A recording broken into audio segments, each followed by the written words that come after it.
제가 하나님의 이름을 가지고 계속 말씀을 전하고 있는데 오늘은 여호와 삼마에 대한 이름을 가지고 함께 말씀을 나누고자 합니다. 그런데 제가 이 말씀의 본문을 읽어보고 굉장한 충격을 받았습니다.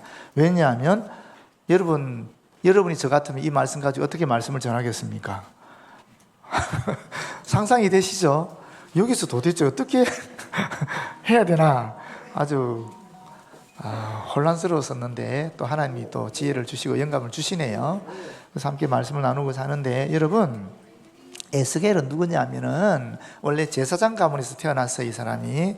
그런데 25살 때 기원전 597년경에 바빌론으로 끌려갔어요. 사실 유다는 586년경에 망하거든요. 근데 그 10년 전에 벌써 포로로 끌려갔어요. 25살에 끌려갔는데 5년 후 30살 때 하나님이 계시를 보이시는 거예요. 그래서 예언을 하거든요. 그러니까 망하기 5년 전에 이 예언의 말씀을 했다라고 볼 수 있어요. 그 내용은 유다 백성들이 하나님의 말씀을 지키지 아니하고 우상을 숭배하고 또 공의로운 경제생활을 하지 않았기 때문에 그 죄악 때문에 하나님께서 유다를 멸망시키실 것이다 하는 심판의 예언이었어요. 그리고 나서 진짜 5년 있다가 망해버린 거예요. 완전히 망해버린 거예요. 그런데 에스겔이 예언하고 나서 13년 후에 또 두 번째 예언의 말씀이 에스겔에 임한 겁니다. 근데 그때는 심판의 말씀이 아니고 소망의 말씀이고 회복의 말씀이었어요. 그 소망과 회복의 결론 부분이 오늘 저희가 읽은 이 부분입니다.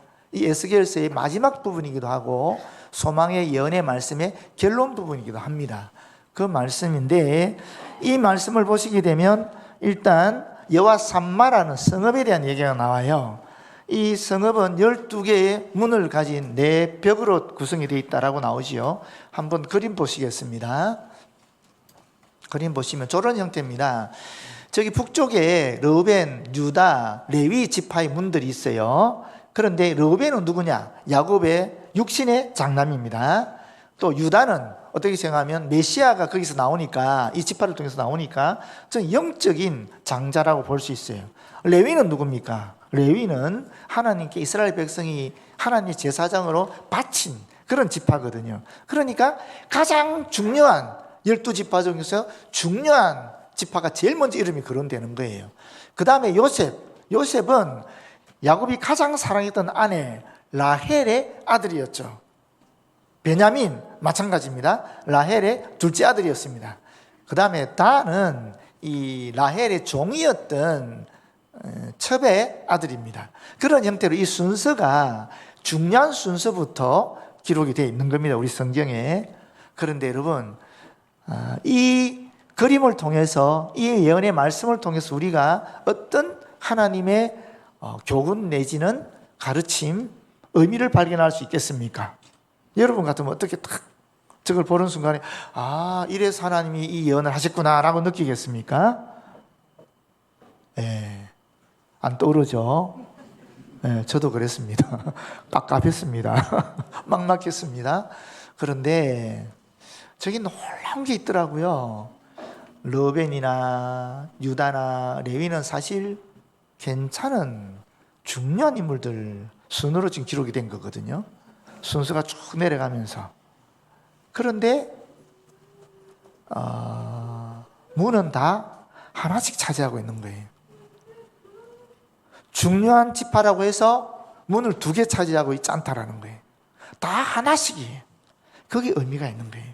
예수님의 비유 중에 달란트 비유가 있죠. 어떤 사람은 1달란트, 어떤 사람은 2달란트, 어떤 사람은 5달란트 비유가 있잖아요.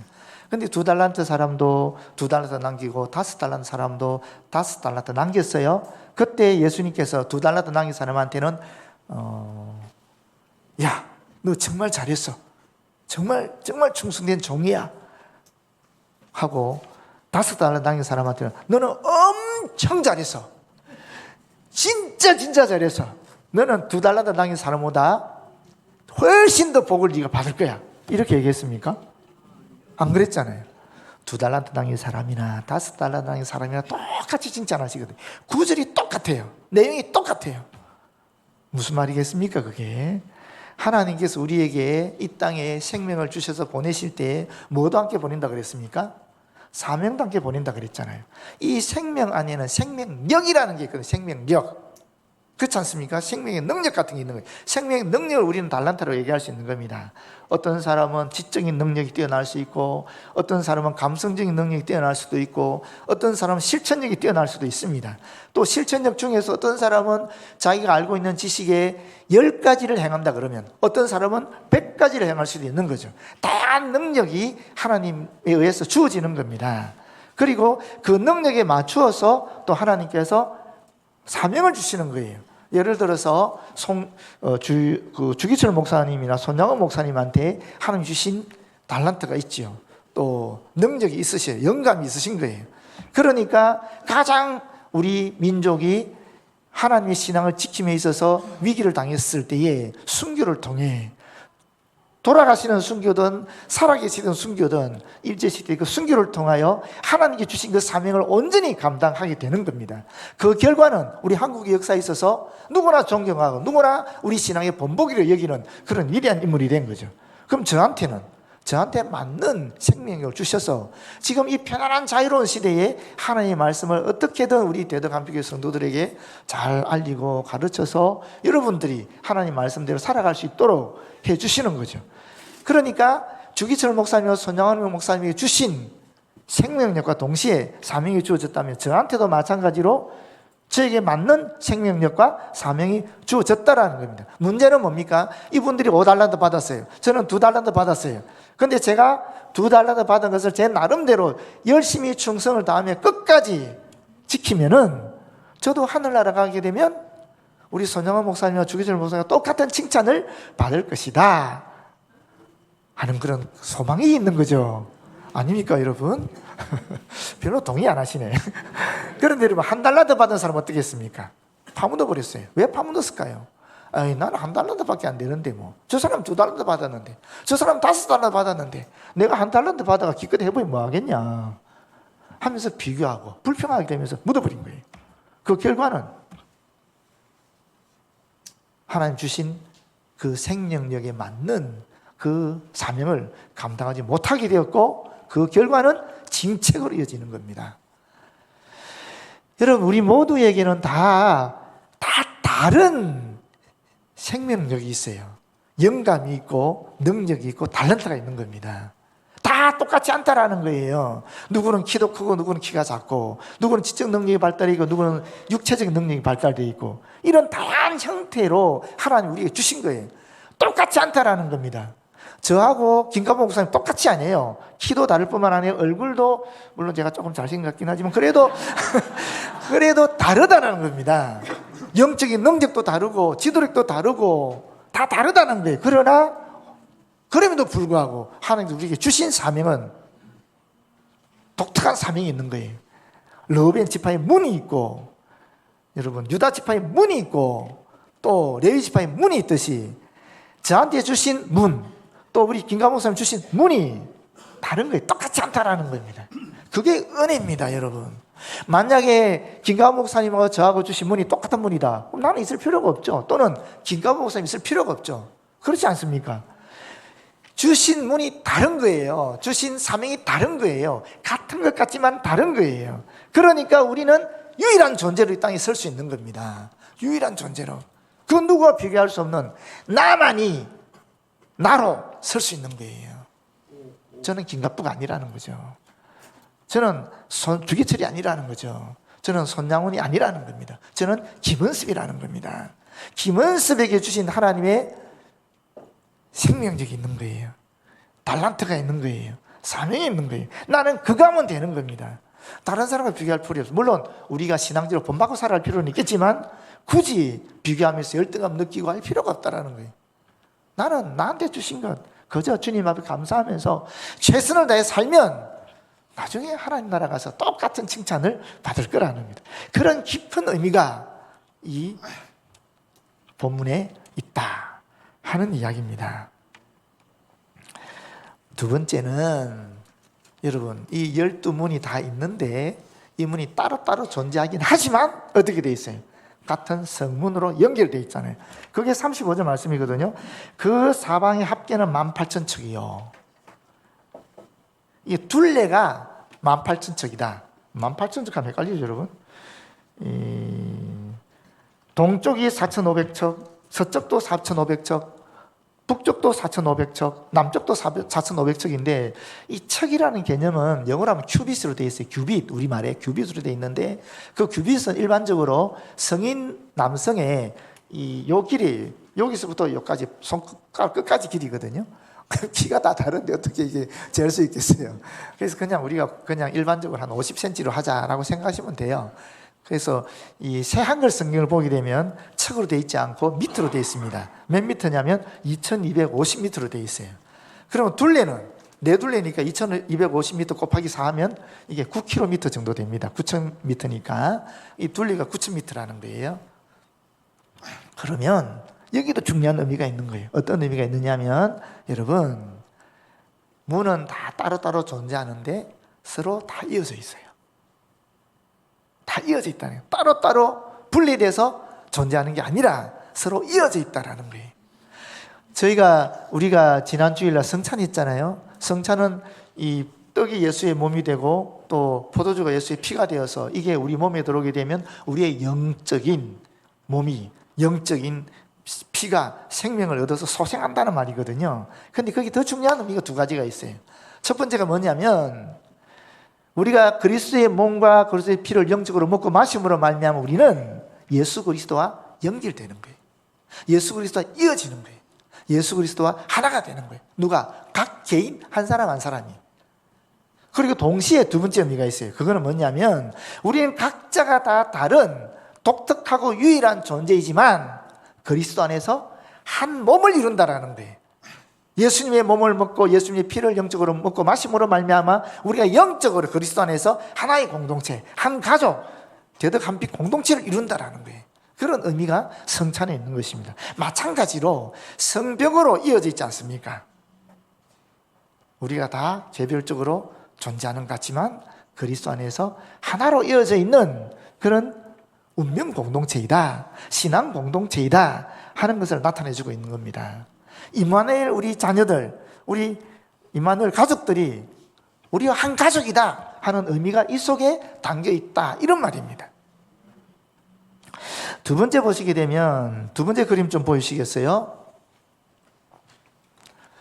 두 번째 그림을 보시게 되면은 이게 이스라엘이 회복된 땅에 대해서 요약한 겁니다. 에스겔 예언에 왼쪽에 지중해, 오른쪽에 요단강이 있으니까 이 가나안 땅을 얘기하는 건 아시겠죠? 근데 위쪽으로 유다 지파를 비롯한 7지파가 있고 밑으로는 베냐민 지파를 비롯한 5지파가 있어요. 그 중앙에 이제 예루살렘 성전 자리라고 볼 수 있겠지만 예루살렘이 있는 겁니다. 거기 보면 먼저 레위인을 위한 땅이 있고 그 다음에 제사장을 위한 땅이 있고 그 다음에 세속적인 땅이 있는 거예요. 성읍 기지라 되어 있는 게 세속적인 땅이라 그러거든요. 속된 땅이에요. 저기는 제사장이나 레위인을 위한 땅, 거룩한 땅이라고 볼 수 있는데 그 거룩한 땅과 접촉한 그 부분은 세속적인 땅들이에요. 그렇게 되어 있는 겁니다. 그런데 여러분, 저기 레위인 땅 중간에 성소라고 되어 있죠. 저게 성전이란 말이에요. 그 다음에 7번 노란색 표지로 되어 있는 게 바로 오늘 본문에 나오는 이 여호와 삼마라는 성읍을 이야기하는 겁니다. 그리고 오른쪽에 성경 구절이 적혀 있죠, 그죠? 그거는 다 이 성경에 대한 근거를 얘기하고 있는 거예요. 그래서 저 그림이 그려진 성경적 근거를 얘기하는 거죠. 그렇게 되어 있는 건데 여러분 보십시오. 여기서 우리가 정말 중요하게 얘기 될 게 하나 있는데 뭐냐면은 여러분, 하나님은 어디 계시는 거죠? 원래 성전에 있어야 되는 거예요? 아니면 저 세속적인 땅에 있어야 되는 거예요? 성전에 있어야 되는 거잖아요. 그렇지 않습니까?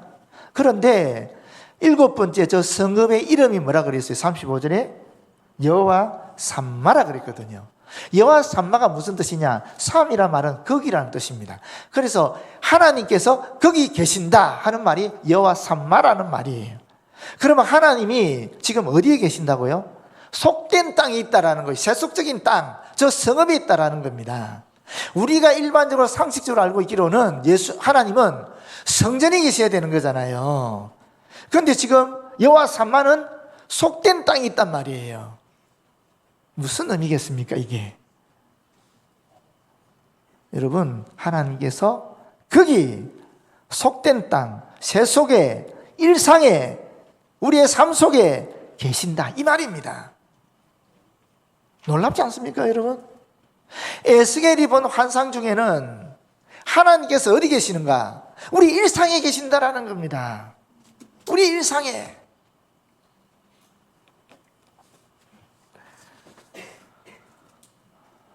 여러분 어떻습니까?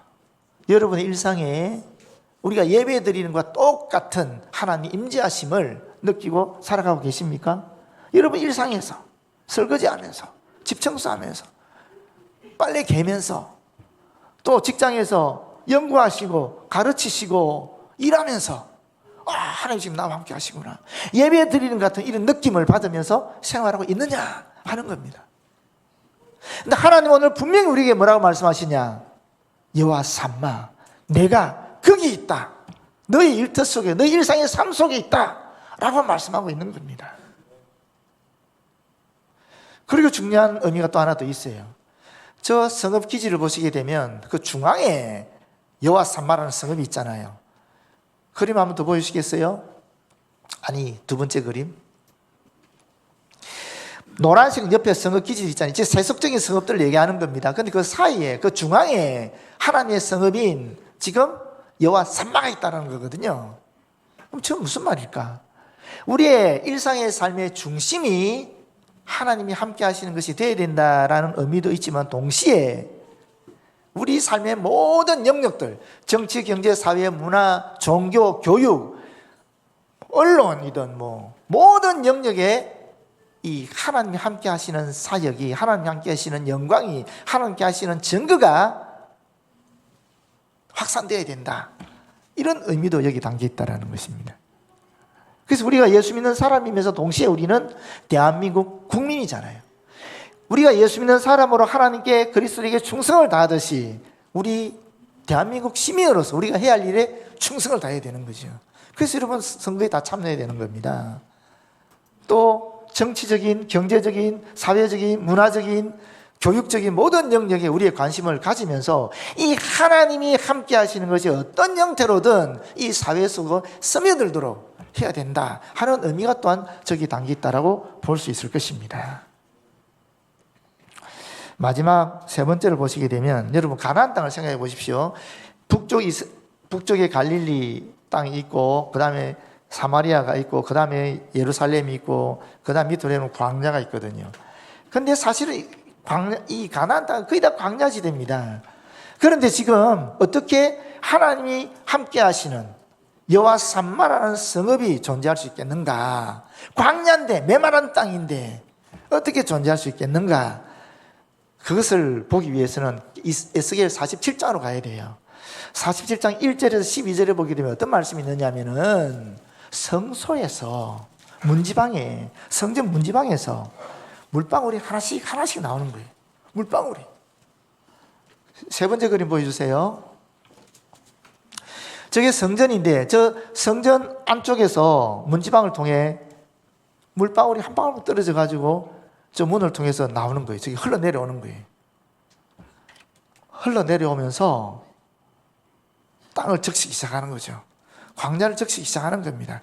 그런데 성전에 나온 물은 물방울이 지나지 않았습니다. 여기 500m 지나서 재보니까 어떻게 됐다고요?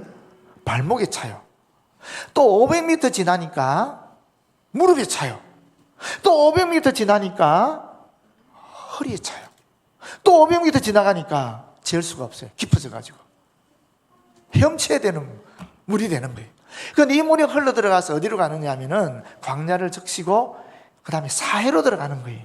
여러분 아시죠? 이스라엘 지도는 위에 요단강이 있고, 죄송합니다, 이 갈릴리 호수가 있고, 요단강을 통해서 내려오면 사해가 있잖아요. 이 물이 흘러 들어가서 사해로 들어가는 거예요. 사해로 들어갔더니만 사해는 죽은 바다 아닙니까? 그러니 생물이 살 수 없는 물이거든요. 이 물이 소생하는 거예요. 세상에. 이 물이 소생하면서 이 사해 바다에 생물이 살게 되는데, 어느 정도의 생물이 사느냐, 지중해 바다에 있는 그런 물고기들이 막 살아간다라는 겁니다. 그러면서 거기 낚시꾼들, 어부잡이들이 막 생기는 거예요. 그 갈릴리 호수에 어부가 있듯이 그 죽은 바다에 어부들이 생기면서 물고기를 잡는다는 얘기를 하고 있는 겁니다. 뿐만 뿐만 아니라 그 강이 흘러가는 양옆으로는 나무들이, 꽃들이 맺히기 시작하는 거예요. 열매를 막 맺고 그렇게 하는 겁니다. 그런 역사가 일어나는 거예요. 그런 역사가 일어나니까 일상의 세속적인 땅에 여호와 삼마라는 하나님의 성읍이 세워지는 겁니다. 무슨 말인지 아시겠죠? 우리가 일상에서 하나님과 함께 동행하는 삶을 살기 위해서 어떻게 해야 되는가? 성전에서 흘러나오는 그 물을 마셔야 되는 거예요. 그 물이 무슨 물이겠습니까? 요한복음 7장 38절에 보면 나를 믿는 자는 그 배에서 생수의 강이 흘러 넘치리라. 생수의 강. 누굽니까? 예수 그리스도 아니겠습니까? 우리가 예수 그리스도를 통해서 이 생수의 근원이 흘러 넘치게 될 때 우리는 일상에서 하나님과 함께하는 그런 삶을 살아갈 수 있다 하는 얘기죠. 그 결과는 메마른 땅을 풍요로운 땅으로 변화시킬 수 있다 하는 소망이죠. 그건 확신의 말씀이죠. 나는 비록 연약합니다.